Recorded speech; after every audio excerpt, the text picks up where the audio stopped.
Nabalitaan niyo po ba yung isang OFW na galing po siya ng ibang bansa? Umuwi po siya dito sa Pilipinas para sorpresahin sana yung kanyang pamilya. Pero sa kasamaang palad, hindi niya na po muling nakita pa yung pamilya niya. Ginawan ko po ito ng rap. Pakinggan niyo po.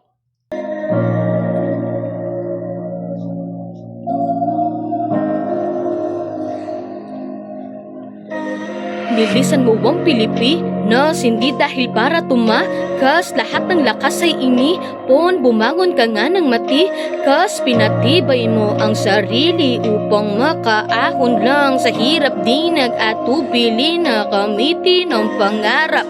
Lumipad sa alapaap kasama ang pangako na ito'y para sa aking pamilya. Walang di ko makakaya kahit masikip matarik ang aking gagawin. Basta para sa pamilya ko kahit balas sasaluhin. Kung libo-libo man ang kaya kong kitain, papadala ko para merong ihain. Bumili ng pinakamagandang kanin kahit pa wala nang matira sa akin.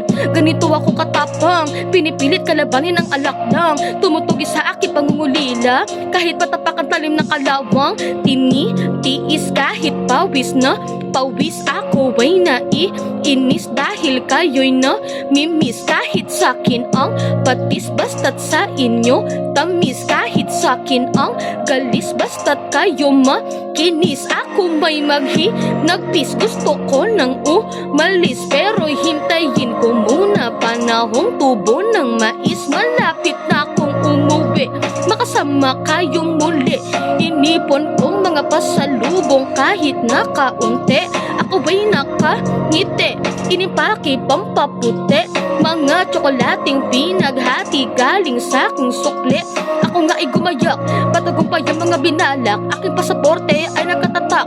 Plano ko'y aking tiniyak na masurpresa sana na ako'y paparating. Lapit ko nang makapiling, konti na lang sa bus. Bakit tumilim ang paningin? Di na naimuklat na mata, napasandal na ang isang bayadihang ina.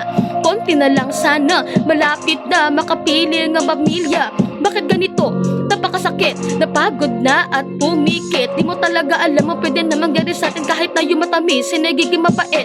Pahinga ka na, bayanihang ina, ika'y nandito na. Pamilya mo'y nasurpresa, may luha sa mga mata. Halo-halo ang nararamdaman ng puso nila dahil tanda pagmamahal mong binigay sa kanila. Ngayon nandito ka na, kapiling ang iyong pamilya. Huwag ka nang mag-alala, nakauwi ka na.